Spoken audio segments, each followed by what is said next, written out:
Hi guys, எல்லாரும் எப்படி இருக்கீங்க? இது நேற்று நைட்டு எடுத்த வீடியோ தான். நேற்று நைட்டு 10 மணிக்கு வந்து நம்ம ப்ராடக்ட் வந்து பேக்கிங் போடலாம் அப்படின்னு சொல்லிட்டு எல்லாத்தையுமே அடுக்கிட்டு இருக்கேன்.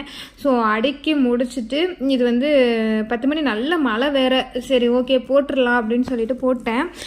நைட்டு ஃபுல்லாக தூக்கமே வரல. அது வெடிச்சிருமோ வெடிக்காதோ இல்லை எப்படி வருது என்னன்றதே எனக்கு தெரியல. விடியாததுமா ஓடிட்டேன். அந்த அந்த பென்டென்ட்லாம் வேக வச்சிருந்த பென்டென்ட்லாம் எப்படி எடுக்கிறது அப்படின்னு சொல்லிட்டு. ஸோ நான் போயிட்டு கரெக்டாக ஒரு 4 மணி தூக்கமே வரல எனக்கு.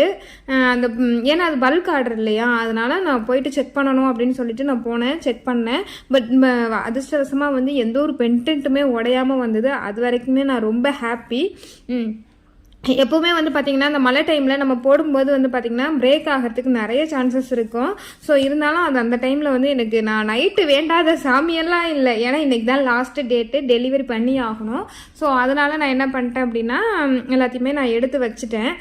அதுக்கப்புறம் வந்து பார்த்திங்க அப்படின்னா இது வந்துட்டு எப்படி சொல்கிறதுன்னு எனக்கு தெரில.